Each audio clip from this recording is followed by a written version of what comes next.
The last photograph anyone ever took of Caleb Whitfield shows him standing in the gravel parking lot of Beulah Hill Baptist Church at 10:40 in the morning on June 19, 1983, holding a paper plate with 2 deviled eggs and a slice of watermelon that had already begun to sweat in the heat. He is 7 years old in that picture. He is wearing a yellow short-sleeve button-down that his mother had ironed the night before, and the collar is slightly crooked because he had buttoned it himself that morning while she finished braiding his older sister's hair. His tongue is sticking out at the camera, the way it always did when someone tried to make him pose. There is a smudge of red Kool-Aid on the corner of his mouth. Behind him, just over his left shoulder, you can see the side of the small brick fellowship hall and the open double doors of the sanctuary, and through those doors, faintly, the dark wooden silhouette of the pipe organ that sat against the back wall. You can see it if you know to look. Nobody knew to look. Not for 21 years. His sister Hannah Whitfield was 9 years old that day. She was the one who took the picture. She had been given her father's Kodak Instamatic for her birthday in April, and she had been carrying it everywhere since, photographing the dog and the mailbox and her own bare feet on the kitchen linoleum, and that morning at the church picnic she had used 4 of the 12 exposures on the roll before her mother told her she had to save the rest for the actual picnic games. So she made Caleb stand still in the parking lot. She told him to smile. He stuck out his tongue instead. She pressed the shutter at 10:40 exactly, because she remembered the church bell ringing just as she clicked, and she remembered Caleb laughing at her because she had jumped at the sound. That was the last time she ever made him laugh. For the rest of her life, Hannah Whitfield would keep that photograph face up on the small writing desk in whatever bedroom she happened to be sleeping in, the way another person might keep a wedding ring on a nightstand or a Bible by the lamp. She moved 7 times in 21 years, and the photograph moved with her every single time. And every single time it ended up in the same position, top right corner of the desk, angled slightly toward the window so that morning light would fall across it. She did this without thinking about it. She did it the way some people lock the back door before bed. It was simply what her hands did. By the time she was 30 years old and living alone in a rented duplex in Macon, Georgia, 300 miles from the town where she had grown up, the corners of that photograph were so worn that the white border had gone soft as cloth. She had told her therapist once in her late 20s that she did not believe Caleb was dead. The therapist had nodded carefully and said that this was a very common feeling in families of the missing, and Hannah had said, "No, you misunderstand me. I do not mean I refuse to believe it. I mean I do not feel it." The therapist had not known what to do with that. Hannah had not gone back. The town was called Pelman Ford, North Carolina, and it sat in a wrinkle of the Blue Ridge foothills about 90 minutes northwest of Charlotte, in a county that had 2 stoplights and 1 grocery store and 3 churches, of which Beulah Hill Baptist was the smallest and the oldest. The church had been built in 1906 on a low rise above a creek called the Tallulah Branch, and it had a white steeple that leaned half a degree to the east, and a graveyard out back where 4 generations of the same 6 families were buried in rows so neat they looked combed. The fellowship hall had been added in the 1950s. The pipe organ was older than the building it sat in. It had been hauled in pieces from a closed Methodist church in Asheville in 1922, reassembled by a one-armed organ builder named Vester Lyles, and never once moved since.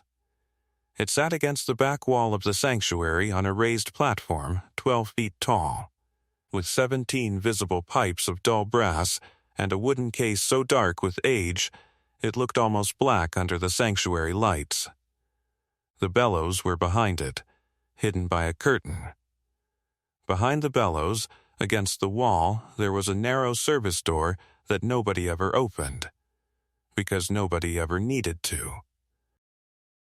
The organ had not been played since 1979, when the last organist had died and no one in the congregation had known how to replace her. It sat there silent through every service for 25 years, the way a sleeping animal sits in the corner of a room and you stop noticing it is there. The picnic on June 19th was an annual event. Father's Day weekend, 46 adults and 18 children, according to the sign-in sheet that Hannah's mother kept in a manila folder for the rest of her life. The food was set out on 3 long folding tables under the oaks at the edge of the gravel lot. The children ran in and out of the sanctuary because it was the coolest place on the property, and the pastor at the time, a heavy-set man named Reverend Donal Briggs, did not stop them, because he said the Lord did not mind children in his house if they were not breaking anything. Caleb went inside at least 3 times that morning. He was seen by his mother going in. He was seen by his Sunday school teacher, a woman named Imogene Carter, coming out. He was seen by his sister sitting on the front pew at one point eating an oatmeal cookie. He was seen by a deacon named Floyd Pickering near the back of the sanctuary at approximately 11:15. Floyd later told investigators that Caleb had been standing very still, looking at the organ. Just standing there. Looking at it, Floyd had thought it was strange, but not strange enough to mention until later. At 12:05, Caleb's mother called the children to eat. 17 came. 1 did not. His mother's name was Ruth Whitfield. She was 34 years old that summer. She worked as a bookkeeper for a furniture company in the next town over, and she had a particular habit, when she was worried, of pressing the pad of her right thumb very hard against the inside of her left wrist, as if she were taking her own pulse. She would do this for the rest of her life, every time the phone rang at an unexpected hour. At 12:06 on June 19th, 1983, standing on the gravel beside the food table with a paper cup of sweet tea in her hand, she did it for the first time. She told her husband, Earl, that Caleb wasn't there. Earl said he was probably in the bathroom. She waited 4 minutes. She pressed her thumb harder. She walked to the fellowship hall. The bathroom was empty. She walked into the sanctuary. The sanctuary was empty. She walked outside and called his name, and her voice did not yet sound like the voice it would become. By 12:30, every adult at the picnic was looking. By 1 o'clock, the sheriff's department had been called. By 2, a deputy named Hollis Marn was walking the perimeter of the church property with a flashlight he didn't need in the daylight, because he didn't know what else to do with his hands. By 4, the search had expanded to the woods behind the graveyard, to the banks of the Tallulah Branch, to the cornfield across the road that belonged to a farmer named Wendell Pace. By dark, there were 60 volunteers. By the next morning, 200. By the end of the week, the National Guard. They searched a radius of 11 miles. They dragged the creek and the small pond behind the Pace farm.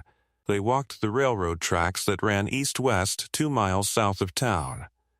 They found one of Caleb's tennis shoes, the left one, at the edge of the cornfield on the 3rd day. Just the shoe. No footprints around it, no drag marks, no blood. The shoe was still tied. That shoe became the entire case. The theory built around it was that Caleb had wandered off from the picnic, walked across the road into the cornfield, lost his shoe somehow, and either fallen into the creek that ran along the far edge of the field, or been taken by someone passing through. The cornfield led to a county road. The county road led to the interstate. By the time the National Guard arrived, Caleb Whitfield was officially classified as a probable abduction, and the search shifted from the woods to billboards and bus stations and the kind of phone bank command center that small towns are not built for. Ruth Whitfield sat in that command center for 16 straight days. She pressed her thumb against her wrist so many times that the skin there developed a permanent, darker patch, a kind of soft bruise that never fully went away. The lead died slowly. There was no van seen at the corner. There were no strangers reported in town. The interstate yielded nothing. A trucker in Tennessee was questioned and released. A man with a record in South Carolina was questioned and released. A registered offender 3 counties over was questioned and released. By August, the FBI had reduced its presence to a single agent making weekly check-in calls. By October, the calls were monthly. By the following spring, the file was open but inactive, and the case of Caleb Whitfield had become one of those small American mysteries that the rest of the country never hears about. The kind that lives only in the town where it happened, told around kitchen tables and never quite the same way twice. If you need a moment, we understand. Stay with us. Because what a pastor discovered 21 years later inside that same quiet sanctuary will make you question every conclusion the investigators reached in those first terrible weeks. Hannah Whitfield grew up sideways. That is the only way she could ever describe it. She did not grow up the way other children did. In a straight line from one age to the next, she grew up sideways into the empty space where her brother should have been. She set the table for 4 for almost 2 years before her mother quietly began setting it for 3. She kept his bedroom door closed because her father couldn't bear to walk past it open, and she kept his collection of model airplanes on her own dresser because she couldn't bear to let them sit in the dark. She went to high school. She went to college on a partial scholarship to a small state school in the Piedmont. She studied library science because she liked the quiet of it, and because she liked the idea of a job where the most important thing you did all day was find something that had been lost. Her father, Earl, died of a heart attack in 1996 at the age of 51, while changing the oil in his truck. He had spent 13 years walking the cornfield across from the church on the anniversary every June, by himself, slowly, end to end, as if he might find the other shoe if he just kept walking. Ruth lived another 8 years after Earl. She died in 2004, in March, of an aggressive cancer that took her in 7 weeks. Hannah was with her at the end. Ruth's last coherent words to her daughter were not about Caleb. They were about a recipe for pound cake that she wanted Hannah to remember. She said the secret was a tablespoon of almond extract, not vanilla, and Hannah wrote it down on the back of a hospital napkin, and then sat by the bed and held her mother's hand and watched her go. After the funeral, Hannah drove back to Macon. She put the napkin in the drawer of the writing desk next to the photograph. She was 30 years old. She had no remaining family of any kind. That same spring, 3 months after Ruth Whitfield's funeral, a man named Pastor Elias Hennick arrived in Pelman Ford to take over the pulpit of Beulah Hill Baptist Church. He was 58 years old, a widower from a town outside of Knoxville, Tennessee, with 2 grown daughters and a soft Tennessee accent, and the kind of patient, unhurried manner that small congregations love and big congregations distrust. The Beulah Hill congregation had been without a permanent pastor for almost a year. The previous one, Reverend Briggs's successor's successor, had retired and moved to Florida, and the search committee had not been able to agree on a replacement. Elias Hennick was the compromise candidate. He preached his trial sermon on a Sunday in late April of 2004, and by the end of the service, 3 of the older deacons were already calling him Brother Elias instead of Pastor Hennick, which in that church was the closest thing to a unanimous vote. He moved into the small parsonage behind the fellowship hall in the first week of May. He brought with him 3 boxes of books, a single suitcase of clothes, a coffee maker, and an upright piano that had belonged to his late wife. He played the piano badly but enthusiastically every evening after supper, with the parsonage windows open, and the older members of the congregation began taking walks past the parsonage in the evenings just to hear him stumble through old hymns. He was, by every account that survives, a kind man. He visited the sick. He sat with the dying. He remembered the names of grandchildren. He did not preach long sermons. He did not raise his voice.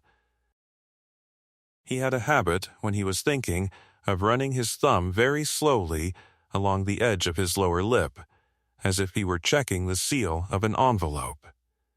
It was Elias Hennick who first noticed the smell. He noticed it in late June of 2004, about 6 weeks after he had moved in.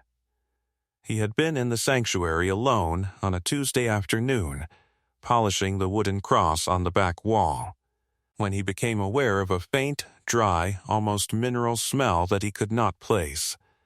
It was not unpleasant exactly. It was the smell of an old book left in an attic. It was the smell of a closet that has been closed for a long time. He stopped polishing. He stood very still. He walked the length of the sanctuary slowly, sniffing as he went. The smell was strongest at the back of the sanctuary, near the raised platform where the organ sat. He stood in front of the organ for a long minute. He had never opened it. Nobody had opened it in 25 years. He ran his thumb along the edge of his lower lip. He decided the smell was probably mice, or the slow rot of the old felt inside the bellows, and he made a note to himself to ask one of the deacons about it on Sunday. He forgot to ask. The smell came and went over the next 2 months. Some days it was strong. Some days it was nothing. He mentioned it once to the head deacon, a man named Carl Brisbane, who shrugged and said the building was old, and the building smelled old, and there was nothing to be done about it. Elias accepted this. He stopped noticing the smell, the way a person stops noticing the sound of a clock. In late August, the organ developed a second problem: a faint, intermittent rattle. It happened only when the air conditioning kicked on, and only sometimes. A deacon named Lyle Pruitt mentioned it during a Wednesday night business meeting. He said it sounded like something loose inside the case. He said maybe a panel had come unscrewed over the years. He said it was probably nothing, but it would not hurt to look. Elias said he would take a look that weekend. The meeting moved on to the budget for the fall potluck. That Saturday, the 4th of September, 2004, Elias Hennick walked into the sanctuary alone at a little after 2 in the afternoon, carrying a flashlight and a Phillips head screwdriver and a small can of WD-40 in case the screws were rusted. The sanctuary was empty. The air conditioning was off. The light through the stained glass on the south wall fell in long, colored rectangles across the wooden pews. He climbed the 3 steps to the raised platform. He set the flashlight and the WD-40 on top of the organ. He held the screwdriver loosely in his right hand. He stood for a moment in front of the dark wooden case, the way a man might stand in front of a sleeping animal he is about to wake, and he ran his thumb along the edge of his lower lip. He had not yet learned to be afraid of the organ. That would come later. The front panel of the organ case was held in place by 4 brass screws, 2 at the top and 2 at the bottom, recessed into the wood and dark with 25 years of dust. The top 2 came out easily. The bottom 2 were harder, and he had to use the WD-40 on the right one, and even then it took him almost a full minute of slow turning before it came loose. He set the 4 screws on top of the case in a careful row. He stepped back. He set the screwdriver down beside the screws. He took the front panel by its 2 recessed handles and lifted it gently away from the case. It was lighter than he expected. He set it carefully on the floor to his left, leaning it against the wall. He turned back to the organ. The smell that came out of the open case was not the smell he had noticed before. It was something else. It was old and dry and faintly chemical, and underneath it there was a softer note that he did not recognize and did not want to recognize, the way the brain does not want to recognize certain things even when they have already been understood by the body. He took half a step back. He raised the flashlight. He clicked it on. The interior of the organ case was deeper than he had thought it would be, maybe 4 feet front to back, and lined along the inside with the dark wood of the case and the dull brass of the lower pipes. The bellows hung on the back wall like a deflated lung. The wooden mechanism of the keys and the trackers ran along the bottom, dusty and silent. The flashlight beam moved across all of this without finding anything that did not belong. And then it did. In the lower right corner of the case, behind the wooden frame of the lowest rank of pipes, there was a shape that the beam slid over and then came back to. Elias's first thought was that someone had left a coat in there, a folded coat, pushed back into the corner, perhaps by the one-armed organ builder Vester Lyles in 1922, and forgotten. He almost moved the flashlight on. He almost reassembled the case and went home. But the coat had a shoe. He could see the curve of the heel where the fabric ended. A small heel. Child-sized, the shoe was on its side, the sole facing him, and the rubber was cracked the way old rubber cracks when it has sat in dry air for decades. He brought the beam slowly up the line of the shape. The fabric of the coat was not a coat. It was a yellow short-sleeve button down. The collar was slightly crooked. The buttons were small and white and round. Above the collar there was no head, because the head had settled forward over the years, the way bones settle when there is no longer anything to hold them up, and what the flashlight found above the collar instead was the soft pale curve of a small skull resting against the inside of the wooden case. The shape was wrong. It wasn't a coat. Elias Hennick did not move. His knees did not buckle, the way they do in movies, but they went strange underneath him, as if the floor had become slightly softer than it should have been. The screwdriver was no longer in his hand. He did not remember dropping it, but he heard it hit the wooden platform a half-second after he understood what he was looking at, and the sound of it was very loud in the sanctuary. His breath went out of him in one long, thin stream, as if he were trying to whistle and could not. He did not breathe back in for a long time. When he did, the air tasted like the inside of the case. He took 2 steps back. He sat down on the front edge of the raised platform without meaning to. The flashlight was still in his hand, and the beam was still pointed into the open case, and he could not bring himself to turn it off, and he could not bring himself to look away. He sat there for what he later estimated to be 5 or 6 minutes, although it might have been less. His mouth was open. His thumb was pressed against his lower lip, and he was unaware that he was doing it, and he would not be aware of having done it until later that night when his daughter on the phone from Knoxville asked him why his voice sounded that way. He found his phone in the right front pocket of his slacks. His fingers did not work the way they normally did.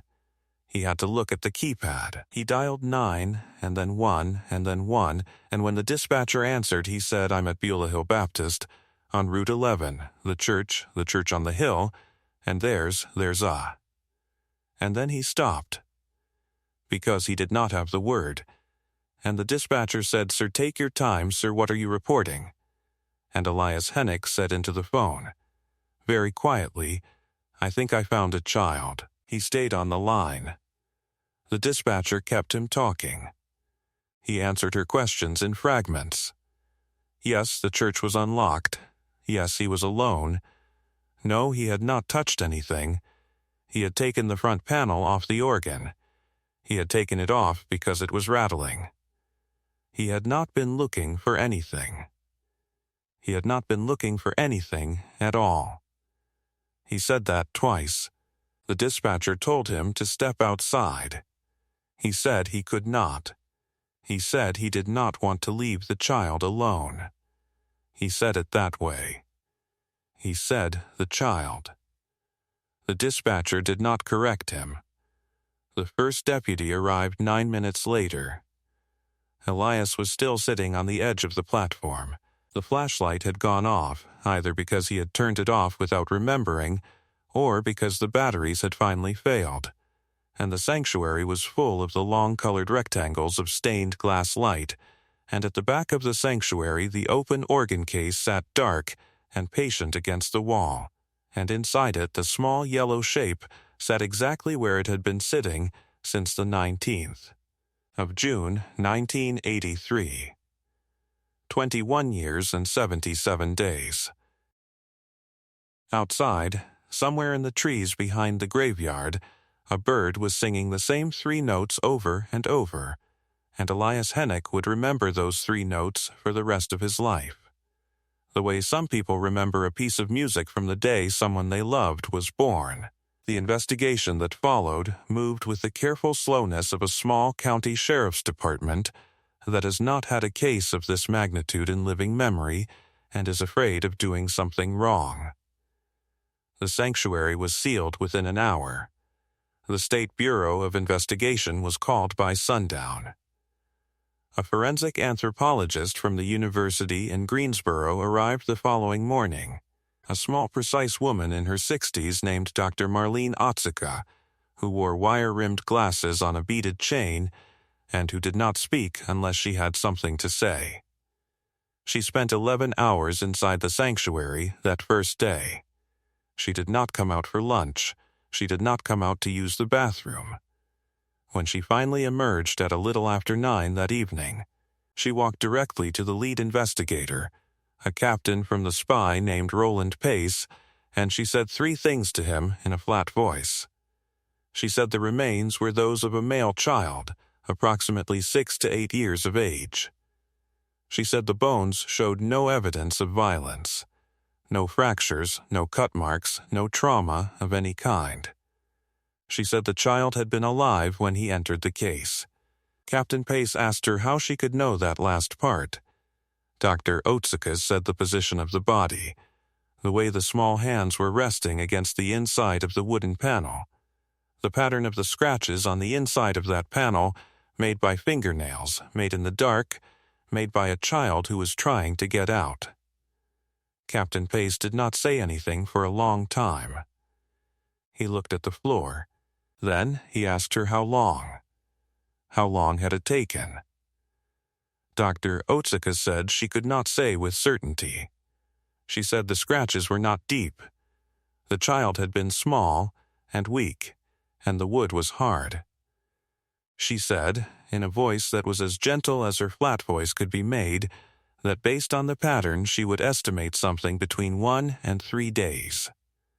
3 days. In a sanctuary full of people on Sunday morning. With the building locked all the other days, with no one ever opening the front of the organ case to look, with the smell starting only later. With Caleb's mother sitting in the second pew on the Sunday 2 days after the picnic, pressing her thumb against the inside of her left wrist, while her son's body had been resting against the inside of a dark wooden case 15 feet behind her head. The news did not reach Hannah Whitfield until the following Tuesday, the 7th of September, 2004, at 4:12 in the afternoon. She was at work at the public library in Macon, shelving returned books in the children's section, when a call came through to the front desk. The desk attendant brought the phone to her. The captain identified himself. He told her there had been a development in her brother's case. He asked if she was sitting down. She said no. He asked her if there was somewhere private she could go. She walked into the staff break room. She closed the door. She sat down at the small table where the librarians ate their lunches. She pressed the pad of her right thumb against the inside of her left wrist harder, until it almost hurt, and she said, "All right." She listened. She did not speak. When he was finished, she said only where, he told her. There was a long silence. Then she said, in the same flat voice, was he alive? The captain said yes. He had been alive. He told her how long. She did not cry. She said thank you. She hung up. She sat at the table for 45 minutes without moving. When the assistant director of the library finally came looking for her, she found Hannah sitting with both hands flat on the tabletop, palms down, fingers spread, the way a person sits at a piano they do not know how to play.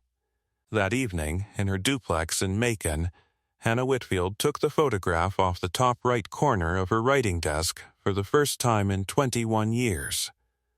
She held it in both hands. She looked at her brother's tongue sticking out, at his crooked collar, at the smudge of red Kool-Aid, at the dark silhouette of the organ visible through the open sanctuary doors over his left shoulder. She did not weep. She did the thing that nobody who saw it ever forgot. She turned the photograph over, and on the back of it, in pencil, in small careful letters, she wrote the time. 10:40 in the morning. She underlined it. Then she put the photograph back exactly where it had been, top right corner, angled slightly toward the window. She went to bed. She slept for 14 hours. When she woke, she got in her car and drove to North Carolina. The investigation in those first weeks worked outward from the organ in concentric rings. The first ring was the church itself. Who had keys in 1983? Who had access to the sanctuary in the days immediately after the picnic? Who would have known how to open the front of the organ case, and who would have known how to put it back so that no rattle, no smell, no sign at all would betray it for 21 years? The list of people with church keys in June of 1983 was 11 names long. By 2004, 6 of those 11 were dead. Reverend Briggs was one of the dead. The custodian was one of the dead. The chairman of the deacon board was one of the dead. Of the 5 remaining, 4 were in their 70s or 80s, and 3 of them had been ruled out within the first 48 hours by simple geography. They had been on the other side of the country, or in the hospital, or visibly in the company of other witnesses for the entire period in question. That left 1 name. The 5th name on the keyholder list was a man named Wendell Pace. Wendell Pace, in 2004, was 67 years old. He had been 46 in 1983. He had owned the cornfield across the road from the church, the same cornfield where Caleb's left tennis shoe had been found on the 3rd day of the original search. He had also, in 1983, served on the church's grounds committee, which was the reason he had a key to the building. He had given a statement at the time of the disappearance, like everyone else. His statement said that he had been at the picnic, that he had eaten chicken and slaw, that he had left around 1:30 in the afternoon, and that he had not seen the boy after 11. He had been questioned about the shoe in the cornfield. He had said he had no idea how it got there. He had passed the polygraph the deputies gave him 2 weeks later. He had been cleared. He still lived on the same farm in 2004. He had retired from active farming about 10 years earlier and leased the fields to a younger neighbor. But he still lived in the old white farmhouse with the wraparound porch, alone, his wife having died of pneumonia in 1991. He kept a small vegetable garden. He went to Billa Hill Baptist every Sunday. He sat in the same pew he had sat in for 40 years. He had been there the Sunday after the picnic, in June of 1983, 4 pews behind Ruth Whitfield. He had been there every Sunday since. The investigators went to see him on Friday, the 10th of September. Captain Pace, who shared the surname but no known relation, and a younger detective named Allison Marn, who was the daughter of the deputy Hollis Marn, who had walked the perimeter of the church with a flashlight in the daylight, in 1983. They arrived at 10 in the morning. Wendell Pace was on the porch with a cup of coffee and a small black and white cat curled on the railing beside him. He stood up when they got out of the car.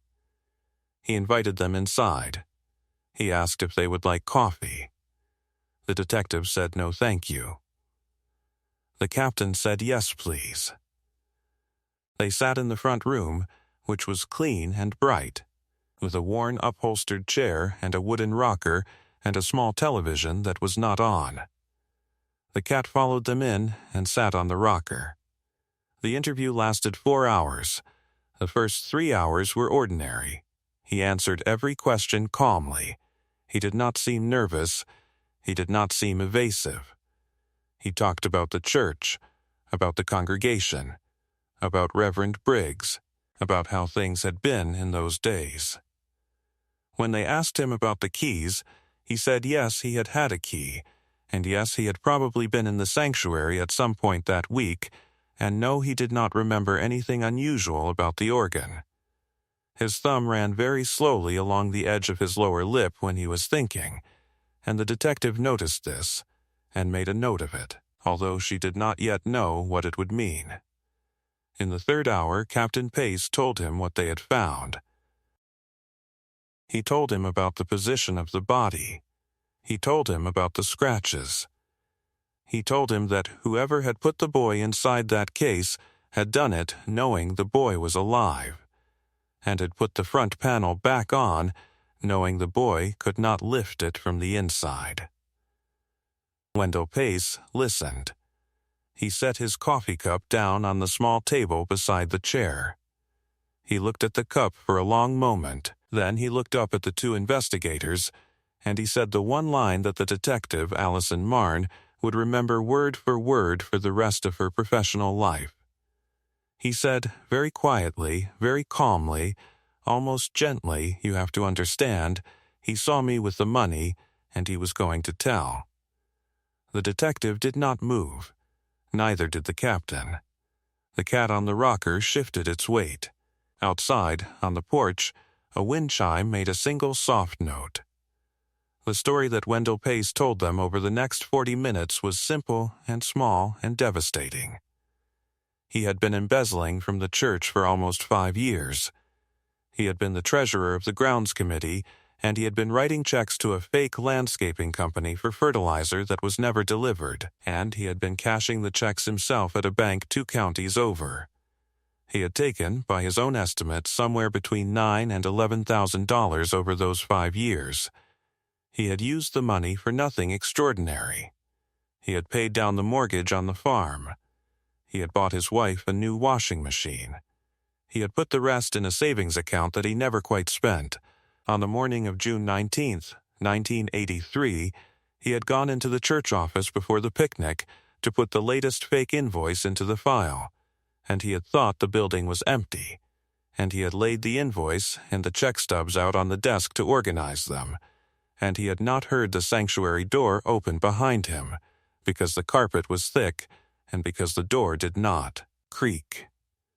He had turned around with the papers in his hand, and Caleb Whitfield had been standing in the office doorway, looking up at him, holding a paper plate with 2 deviled eggs and a slice of watermelon.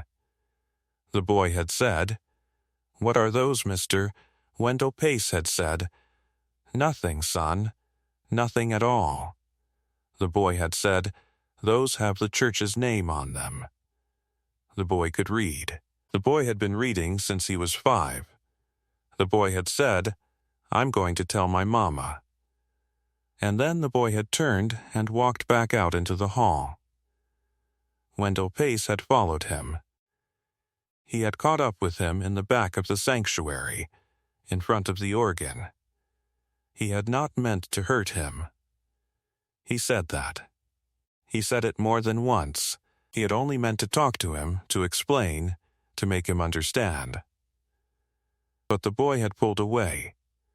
The boy had been frightened. The boy had started to call out for his mother. And Wendell Pace had put his hand over the boy's mouth, and he had held him there, against the front of the dark wooden case, and the boy had been small, and Wendell Pace had been a strong man at 46, a farmer's strength, the kind of strength that does not know its own weight. And then he had thought, just for a moment, that he could put the boy somewhere quiet, just for a little while, just until he could figure out what to do. The organ had been right there. He had known how to open the front panel because he had helped a tuner work on it 10 years earlier. He had opened it. He had put the boy inside. He had told the boy to be quiet and to wait, and that he would come back for him after the picnic, and he had put the front panel back on, and he had screwed in the 4 brass screws, and he had walked outside and eaten chicken and slaw, and he had left the picnic at 1:30, and he had never gone back. He had never gone back. He told the investigators this in the same calm voice he had used for the previous 3 hours. He said he had told himself for 21 years that the boy must have gotten out somehow, that a custodian must have found him, that something must have happened that he didn't know about. He had told himself this so many times that he had come to half believe it. He had sat in the same pew, in the same sanctuary every Sunday for 21 years, 4 pews behind Ruth Whitfield, 15 feet from the organ, and he had told himself that the boy must have gotten out. And that was the detail that had never made sense. Until now. Floyd Pickering, the deacon, had seen Caleb standing very still at the back of the sanctuary at around 11:15, looking at the organ. Just standing there. Looking at it. For 21 years that detail had been a small strange thing in the file, the kind of small strange thing that investigators noted and did not know what to do with. Floyd had assumed the boy was looking at the organ because it was the biggest thing in the room and children look at big things. Everyone had assumed that. But Caleb had not been standing in front of the organ at 11:15 because he was admiring it. He had been standing there because he had just walked out of the church office, and the back of the sanctuary was on his way to the side door, and he had paused for a moment to think about whether he should go tell his mother right away or finish his deviled eggs first. He had paused. He had paused for less than a minute. And in that minute, Wendell Pace had caught up with him. The shoe in the cornfield, the left tennis shoe. The shoe that had defined 21 years of theory. The shoe that had pointed the entire search away from the church and out toward the interstate had been placed there by Wendell Pace at around 1:15 that afternoon, after the picnic, as he walked across his own field on his way back to the farmhouse. He had carried it in his pocket. He had untied it and retied it and tossed it into the corn in a place where he knew the searchers would find it. He had done this calmly. He had done it because he understood, even at 46, that an investigation needs a direction, and that an investigation given a direction will follow it. He had given them a direction. They had followed it.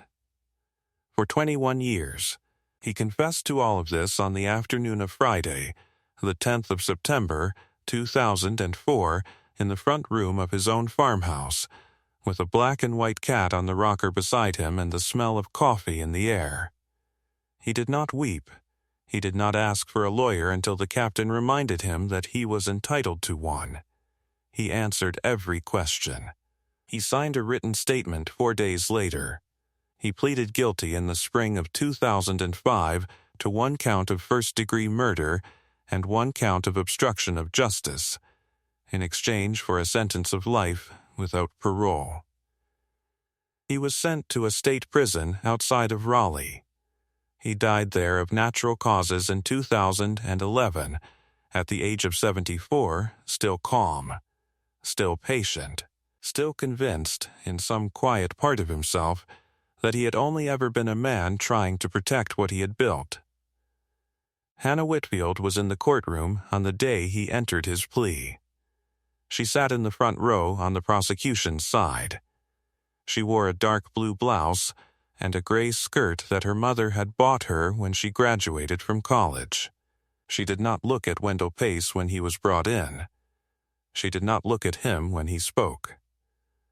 She looked, the entire time, at a small spot on the wood-paneled wall behind the judge, a small knot in the grain that was shaped vaguely like the state of Tennessee. She did this because looking at the knot was the only way she could keep her thumb from pressing against the inside of her left wrist hard enough to break the skin. When the judge asked Wendell Pace if he had anything to say before the sentence was imposed, he said only that he was sorry. He said it once. He did not turn to face the Whitfield family. He said it to the judge. The judge nodded. The sentence was imposed. Wendell Pace was let out. Hannah Whitfield stood up. She walked out of the courtroom without speaking to anyone. She drove back to her motel. She sat on the edge of the bed. She took her phone out of her purse. She did not call anyone. She set the phone face up on the small table beside the bed. She set it there the way her mother had once set a paper plate down on the gravel parking lot of Beulah Hill Baptist Church on the 19th of June, 1983. She left it there for the rest of the night, and she did not check it once, because there was no one left who could call her with news she did not already know. Caleb Whitfield was buried in the graveyard behind Beulah Hill Baptist Church on the 18th of June, 2005, one day before what would have been the 22nd anniversary of the picnic. He was buried beside his mother and his father, in the same row, in a small white casket, because he had been a small boy, and because Hannah had insisted that no one bury him in a coffin meant for a man he had never had the chance to become. The sanctuary was full. People stood in the back. People stood outside on the steps in the morning sun. Pastor Elias Hennick gave the eulogy. He did not cry while he spoke, but he ran his thumb along the edge of his lower lip more than once, and his voice was quieter than usual, and at one point he stopped for almost 20 seconds in the middle of a sentence and then began again from the previous word. The organ was not in the sanctuary that day. It had been removed 3 weeks earlier. The congregation had voted on it in a business meeting, unanimously, with no discussion. A man had come with a truck and 4 helpers, and they had taken it apart the same way Vester Lyles had put it together in 1922, and they had loaded the pieces into the truck, and they had driven away. Nobody knew where it went after that. Nobody asked. The space against the back wall where it had stood was empty for almost a year. Eventually the congregation put a plain wooden cross there, and beneath the cross a small brass plaque with Caleb Whitfield's name and his dates, and one line of inscription that Hannah had chosen, which read only, "He was here." Hannah moved back to Pelman Ford in the fall of 2005. She did not move into her parents' old house, which had been sold years earlier. She rented a small apartment over the hardware store on Main Street. She took a job at the county library. She went to Beulah Hill Baptist every Sunday for the rest of her life. She sat in the second pew, on the left side, in the seat where her mother had once sat with her thumb pressed against the inside of her left wrist. She did not press her own thumb against her own wrist anymore. She had stopped, sometime in the year after the trial, without deciding to. Her hands had simply found other things to do. The photograph of Caleb in the gravel parking lot stayed on the top right corner of her writing desk for the rest of her life. The pencil notation on the back, 10:40 in the morning, underlined, remained the only thing she ever wrote on it. When she died many years later, the photograph went to her niece, the daughter of a cousin, who did not know what the notation meant but who kept the photograph anyway, in the same position, top right corner of her own desk, angled slightly toward the window, because some habits cross generations without explanation, and because some small yellow shirts are worth remembering for as long as anyone is left to remember them. If this story stayed with you, Share it with someone. These are the stories that deserve to be remembered. Subscribe. There are more coming.